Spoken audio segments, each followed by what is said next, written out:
इस वीडियो के माध्यम से हम लोग विद्युत धारा के ऑब्जेक्टिव के बारे में जानने वाले हैं।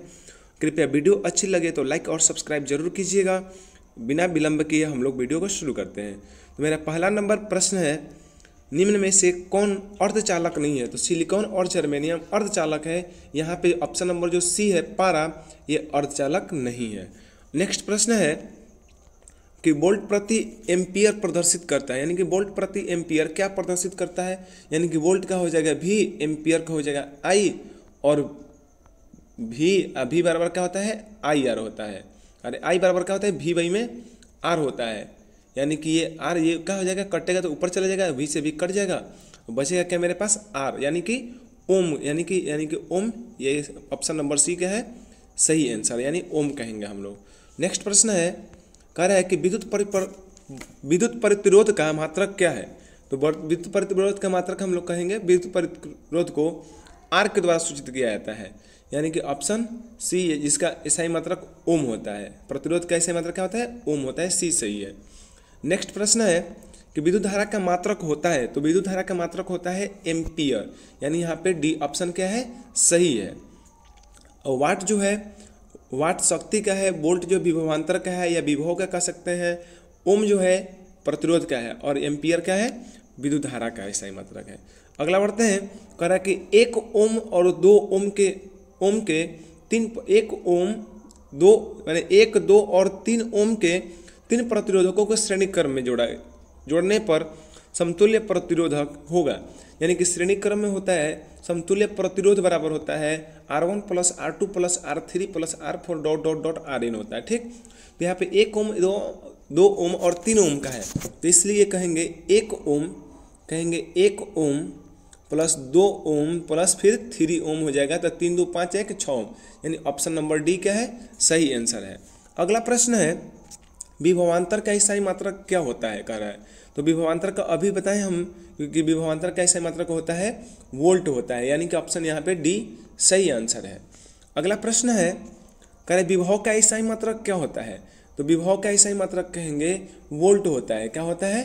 विभव भी, जिसे भी द्वारा सूचित कहता है, एसआई मात्रक वोल्ट भी होता है। ठीक, यानी कि ऑप्शन बी नंबर क्या है? सही है आंसर।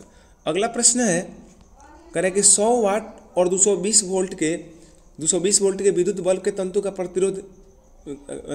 प्रतिरोध क्या होगा? यानी कि यहाँ पे हो जाएगा आपका 484 ओम हो जाएगा। ठीक ना। तो नेक्स्ट प्रश्न में चलते हैं।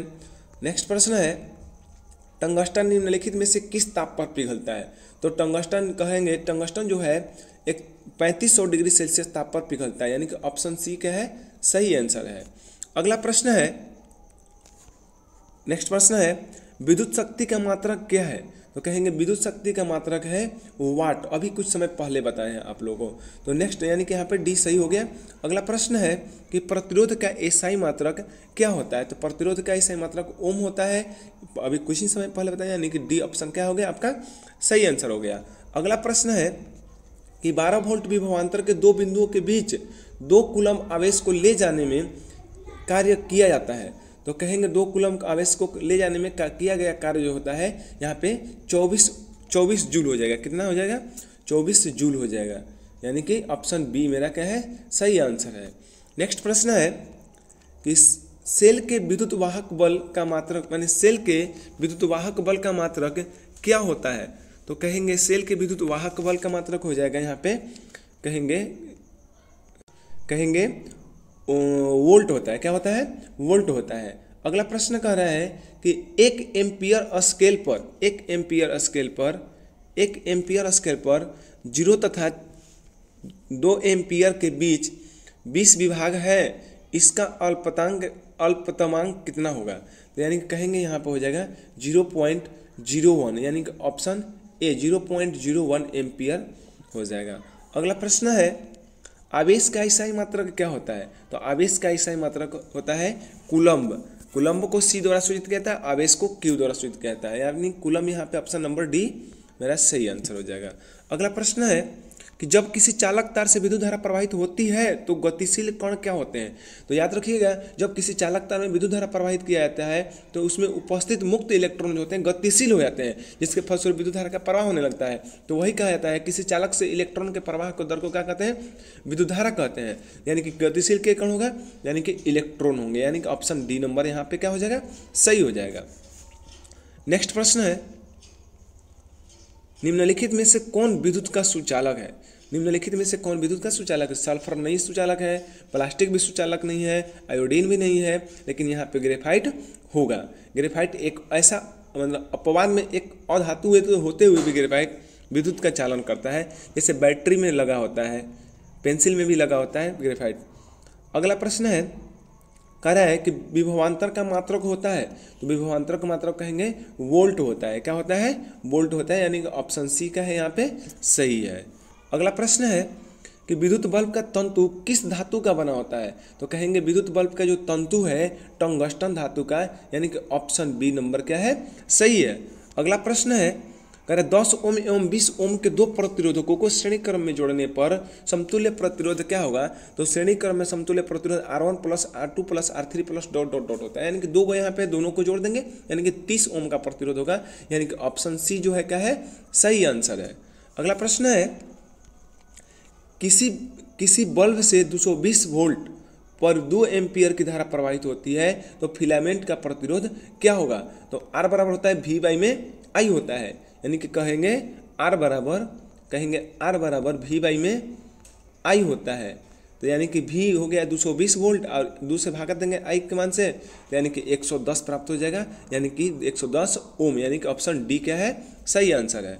अगला प्रश्न है, बैटरी से किस प्रकार की धारा प्रवाहित होती है। तो कहेंगे बैटरी से डीसी धारा प्रवाहित होती है, यानी कि डायरेक्ट करंट होती है, ठीक, यानी कि दिष्ट धारा भी कहते हैं, और एसी बैटरी से नहीं प्रवाहित होती है, यानी कि इसलिए इस प्रकार से ऑप्शन नंबर मेरा बी क्या हो जाएगा, सही हो जाएगा, डीसी।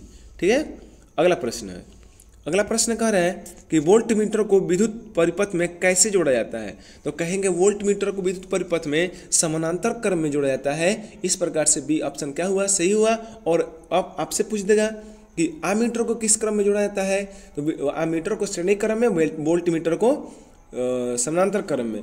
वोल्ट मीटर क्या करता है, अच्छा यहाँ पे अमीटर को कह रहे हैं, अमीटर को विद्युत परिपथ में कैसे जोड़ता है, सॉरी यहाँ पे श्रेणी क्रम होगा। क्या होगा, ऑप्शन नंबर ए सही होगा। क्या होगा, ऑप्शन नंबर ए।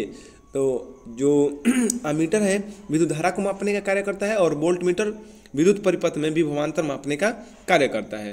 तो अगला प्रश्न है, कह रहे वोल्ट मीटर को विद्युत परिपथ में कैसे जोड़ा जाता है। अभी बताए हैं, वोल्ट मीटर को समानांतर क्रम में जोड़ता है और श्रेणी क्रम को, ए मीटर को श्रेणी क्रम में, यानी कि ऑप्शन नंबर बी क्या हो जाएगा, सही आंसर हो जाएगा। अगला प्रश्न है, विभवांतर मापने वाले यंत्र को क्या कहा जाता है। करे विभवांतर मापने वाले यंत्र को कहा जाता है, सीधा सीधा कहेंगे वोल्ट मीटर कहा जाता है। अभी बताएं हम लोग, यानी कि ऑप्शन बी नंबर यहाँ पे क्या है, सही है। अगला प्रश्न है कि 1 वोल्ट कहलाता है, यानी कि जूल प्रति सेकंड, जूल प्रति कूलम को वोल्ट कहते हैं। तो यानी कि यहाँ पे ऑप्शन नंबर बी क्या हो जाएगा, मेरा सही हो जाएगा, जूल प्रति कूलम, यानी ऑप्शन नंबर बी। ठीक है।